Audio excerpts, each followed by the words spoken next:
ಮಿತ್ರರೇ, ಗುರು ವೃಂದದವರೇ ಹಾಗೂ ನನ್ನ ನೆಚ್ಚಿನ ವಿದ್ಯಾರ್ಥಿ ಮಿತ್ರರೇ,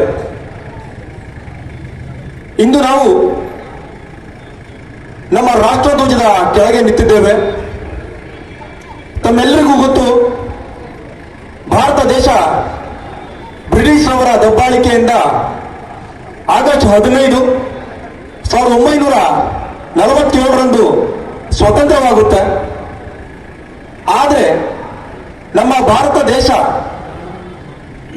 ಆಡಳಿತಾತ್ಮಕ ಶಕ್ತಿ ಹಾಗೂ ಹಕ್ಕನ್ನು ಪಡೆದಂತಹ ದಿನ ಇವತ್ತು.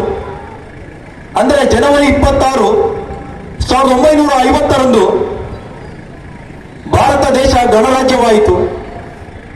ಈ ಹಿನ್ನೆಲೆಯಲ್ಲಿ ನಾವು ಇಷ್ಟು ಅದ್ದೂರಿಯಾಗಿ, ಇಷ್ಟು ಸಡಗರದಿಂದ, ಸಂಭ್ರಮದಿಂದ ನಮ್ಮ ಭಾರತ ದೇಶವನ್ನು ನಾವು ನಮ್ಮ ಭಾರತದ ಸಂವಿಧಾನವನ್ನು ಅಂಗೀಕಾರ ಮಾಡಿರುವ ಹಿನ್ನೆಲೆಯಲ್ಲಿ ಈ ಒಂದು ಗಣರಾಜ್ಯೋತ್ಸವವನ್ನು ಆಚರಿಸ್ತೇವೆ.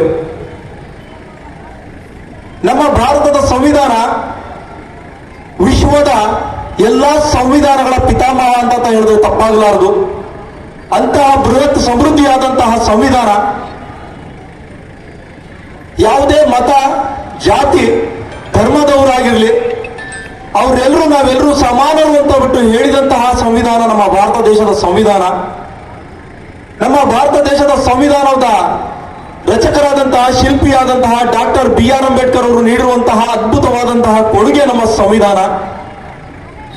ಯಾವ ರೀತಿ ಭಾರತದ ಸೈನಿಕರು ತಮ್ಮ ಗಡಿಯಲ್ಲಿ ಯಾವುದೇ ರೀತಿಯ ಧರ್ಮ, ಯಾವುದೇ ರೀತಿಯ ಜಾತಿ ಅನ್ನದೇ ನಾವೆಲ್ಲರೂ ಸಹ ಭಾರತೀಯರು ಅಂತ ನಿಟ್ಟಿನಲ್ಲಿ ನಾವೆಲ್ಲರೂ ಸಹ ಹೋರಾಡ್ತಾರೋ, ಆ ನಿಟ್ಟಿನಲ್ಲಿ ನಾವೆಲ್ಲರೂ ನಮ್ಮ ಭಾರತದ ದೇಶದ ಸಂವಿಧಾನವನ್ನ ಗೌರವಿಸಬೇಕು, ಪೂಜಿಸಬೇಕು. ಇವತ್ತು ನಾವು ಏನೇ ಇದ್ರೂ ಸಹ ಆ ಸಂವಿಧಾನದಿಂದ ಅಂತ ಮರೆಯಕ್ಕೆ ಹೋಗಬಾರ್ದು. ದಯವಿಟ್ಟು ಎಲ್ಲ ವಿದ್ಯಾರ್ಥಿಗಳಲ್ಲಿ ನನ್ನ ಪ್ರಾರ್ಥನೆ, ಸಂವಿಧಾನವನ್ನ ಓದ್ರಿ, ತಿಳ್ಕೊಳ್ಳಿ. ಆ ಸಂವಿಧಾನ ನಮಗೆ ಏನ್ ಕೊಟ್ಟಿದೆ ಅನ್ನೋದು ನಿಮಗೆ ಅರ್ಥ ಆಗುತ್ತೆ. ಬಹಳಷ್ಟು ಜನ ಈ ಒಂದು ಸಂವಿಧಾನವನ್ನ ರಚನೆಯಲ್ಲಿ ತಮ್ಮ ಬಲಿದಾನವನ್ನ, ತ್ಯಾಗವನ್ನ ಮುಡಿಪಾಗಿಟ್ಟಿದ್ದಾರೆ. ಆ ಒಂದು ಸಂವಿಧಾನವನ್ನು ನಾವೆಲ್ಲರೂ ಸಹ ಪೂಜಿಸೋಣ ಅಂತ ತಿಳಿಸಿಕೊಳ್ತಾ, ತಮ್ಮೆಲ್ಲರಿಗೂ ನಾನು ಮತ್ತೊಮ್ಮೆ 77ನೇ ಗಣರಾಜ್ಯೋತ್ಸವದ ಹಾರ್ದಿಕ ಶುಭಾಶಯವನ್ನು ತಿಳಿಸ್ತೀನಿ.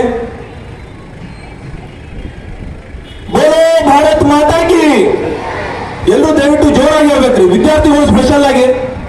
ಬೋಲೋ ಭಾರತ್ ಮಾತಾ ಕಿ, ಬೋಲೋ ಮಹಾತ್ಮ ಗಾಂಧೀಜಿ ಕಿ, ಬೋಲೋ ಡಾಕ್ಟರ್